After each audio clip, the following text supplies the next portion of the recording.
Bienvenidos and welcome to another episode of Trippy Food. Today we are in Villa de Leyva, Colombia. That's Colombia, South America, not Colombia, Maryland. Today we're going to try a variety of different fruits from Colombia that a lot of people in the States might not be familiar with. So we're going to start with our uchuva, and uchuva are commonly known as gooseberries in English. These are typically just eaten the way they are, little gooseberries. They're a little bit tart, sort of tart on the outside and sweet on the inside. Except that one was just sweet. We're going to switch to the pitaya, and a lot of people might recognize this as a dragon fruit, but it's a particular variety of dragon fruit. This one is yellow dragon fruit. All the same rules apply, although a lot of people say that if you eat too much of it, you'll get diarrhea. So we're not going to eat too much of it. It's typical of the dragon fruit, have those little black seeds in it, which are edible, and you don't want to eat the skin. So I'm going to cut the skin off. Here we go. It's a mellow sweet. It's like a fresh sweet, but not overly sweet. Most of what I have here is either ripe or overripe. So I think they're going to be mostly on the sweet part. But that's really, really good. Next, we're going to switch to the lulo. The lulo is used a lot for cooking. I'm also told that you could get a sick stomach from eating a lot of this. I don't know if there's an English name for lulo. It has a lot of these little green seeds in here. This is overripe, and so it's just falling apart. And here we go, lulo. Even though this thing is way past ripe, that one almost has like a sour taste to it. And so I'm told that this one can cause indigestion if you eat it raw and not cooked. We're going to take a chance with that. But yeah, it's a little bit on the sour side, tart, sort of like a plum. Our next fruit on the hit parade is our tomate de árbol, tree tomato. I've never been able to find these in the States. They call them a tree tomato. They don't taste like tomatoes, but I think if in texture and appearance, they look like tomatoes once you cut them open. These actually grow on trees. And so on the inside, it's very similar to a tomato. All right, so here we go. Tree tomato, tomate de árbol. The meat of this fruit is very similar to tomato and almost has a tomatoey taste, unlike anything else I've ever had. So it's really hard to describe the taste of this.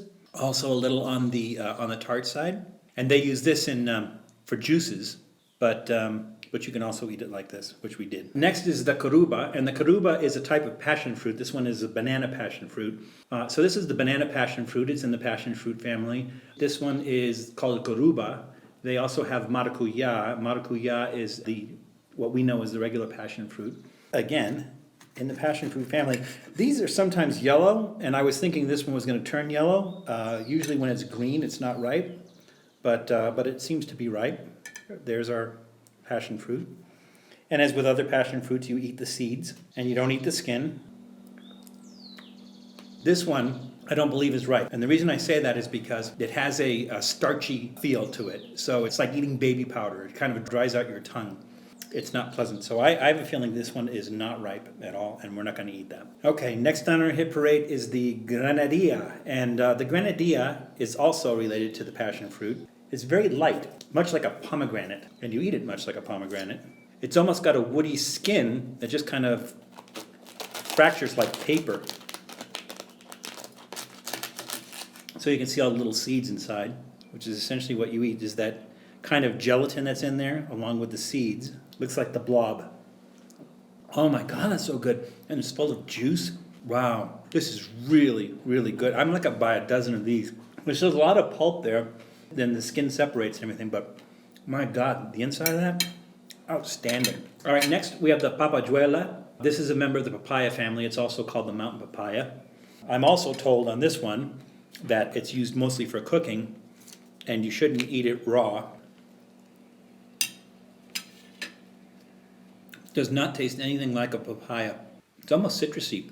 A very unique taste. Similar, I guess, in shape to a carambola or starfruit, but not related. It's kind of a mellow sweet as well. It's almost fresh, like cucumber fresh or something like that, like a vegetable fresh. I like that one. That one's really good.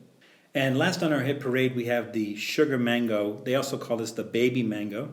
And it's essentially in the mango family. It's a mango, and it's smaller and supposed to be much sweeter. So we're going to try this.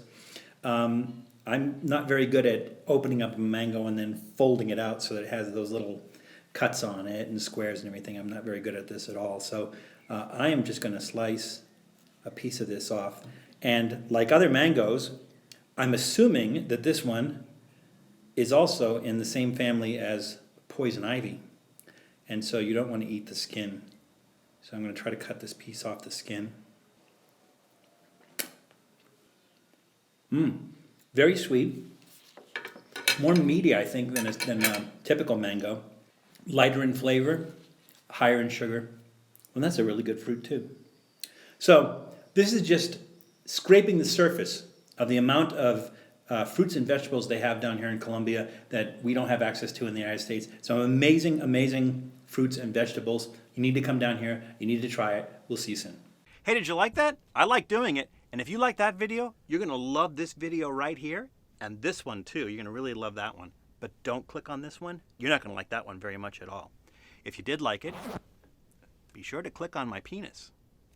And if you didn't like it, leave a comment down below. Oh, hell, leave a comment down below anyways. We love comments. And to subscribe, click on the Trippy food sign right here. Anyways, we love having you. Hope to see you soon.